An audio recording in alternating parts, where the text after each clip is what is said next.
Assalamualaikum warahmatullahi wabarakatuh. Perkenalkan kami dari kelompok 2 di sini menjelaskan tentang media dan sarana dakwah yang beranggotakan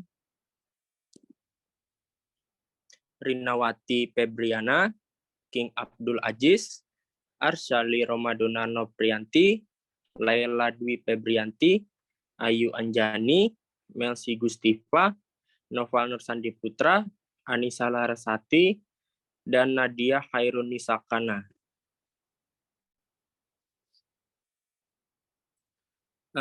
Jadi di sini pengertian media dakwah. Kata media berasal dari bahasa Latin atau median merupakan bentuk jamak dari medium secara etimologi berarti alat perantara. Media berasal dari bahasa Arab wasilah, yaitu alat yang digunakan oleh dai untuk menyampaikan materi dakwah secara lebih baik kepada mad'u. Di sini yang diperlukan untuk memilih media adalah harus sesuai tujuan dakwah. Yang kedua harus sesuai dengan kemampuan sasaran dakwah. Ketiga harus sesuai dengan materi dakwah. Dan terakhir adalah efisien. Selanjutnya akan dijelaskan oleh teman saya, Laila. Boleh dilanjutkan.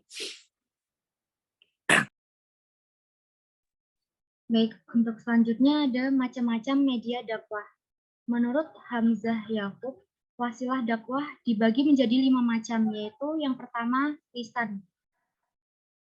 Dakwah bilisan, yakni penyampaian informasi atau pesan dakwah melalui lisan, atau komunikasi langsung antara subjek dan objek dakwah, seperti pidato, ceramah, kuliah, bimbingan, penyuluhan, lagu musik, dan sebagainya. Yang kedua ada tulisan atau dakwah bitatwin, yaitu melalui tulisan-tulisan yang mengandung pesan dakwah, seperti buku, majalah, surat kabar, surat menyurat, spanduk, dan sebagainya.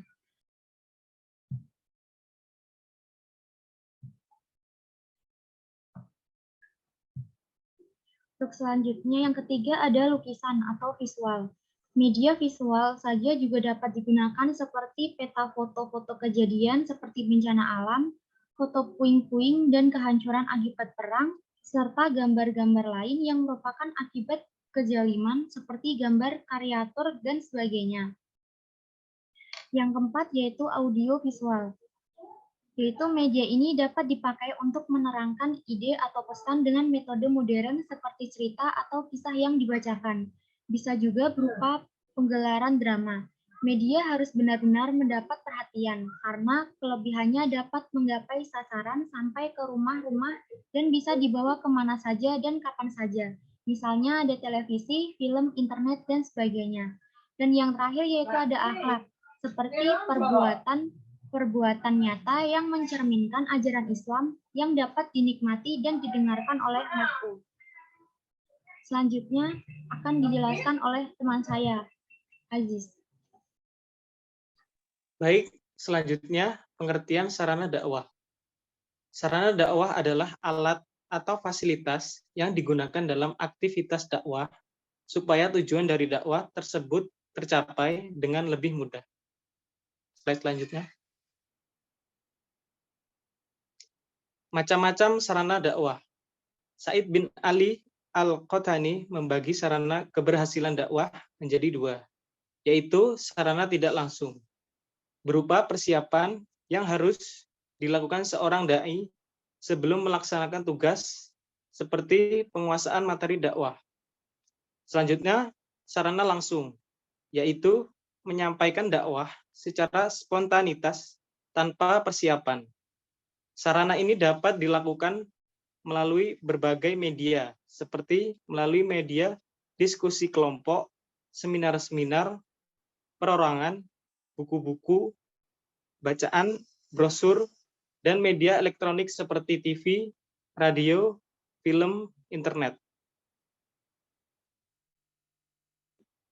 Fungsi dan manfaat sarana dakwah. 1. Mempermudah objek dakwah dalam memahami materi yang disampaikan. Yang kedua, agar dakwah yang disampaikan lebih mudah dimengerti. Yang ketiga, membuat dakwah menjadi lebih menarik. Yang keempat, membantu percepatan gerak dakwah Islam. Baik, selanjutnya saya kembalikan ke moderator, Mas Noval. Baik, terima kasih Mas King Abdul Aziz. Untuk partisipan, adakah yang ditanyakan? Seputar sarana dan media dakwah. Saya izin bertanya Mas Noval mengenai sarana dan media dakwah. Baik. Kita kan sudah memahami itu sarana dan media dakwah. Terus pertanyaan saya itu seberapa penting atau seberapa besar peran sarana dan media dakwah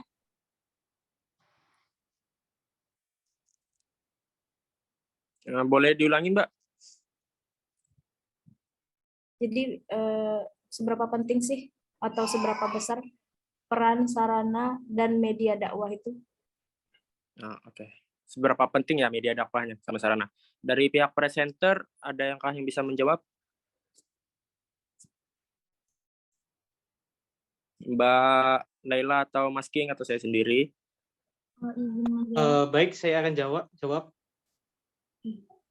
Yang pertanyaannya yaitu seberapa penting atau seberapa besar peran sarana dan media dakwah.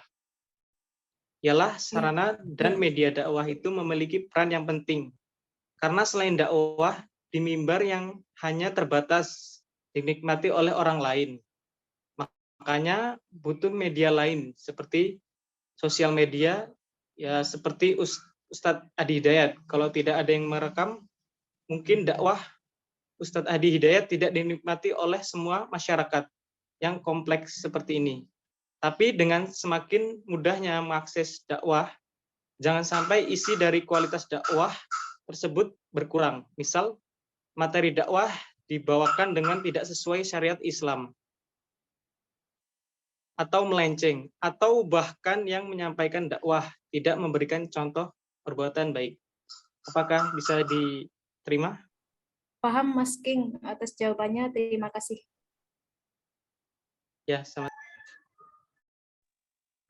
Baik, itu saja dari kami tentang menjelaskan sarana dan media dakwah. Semoga saja bisa diterima oleh para partisipan. Kami pamit undur diri. Terima kasih. Assalamualaikum warahmatullahi wabarakatuh. Waalaikumsalam warahmatullahi wabarakatuh. Waalaikumsalam warahmatullahi wabarakatuh.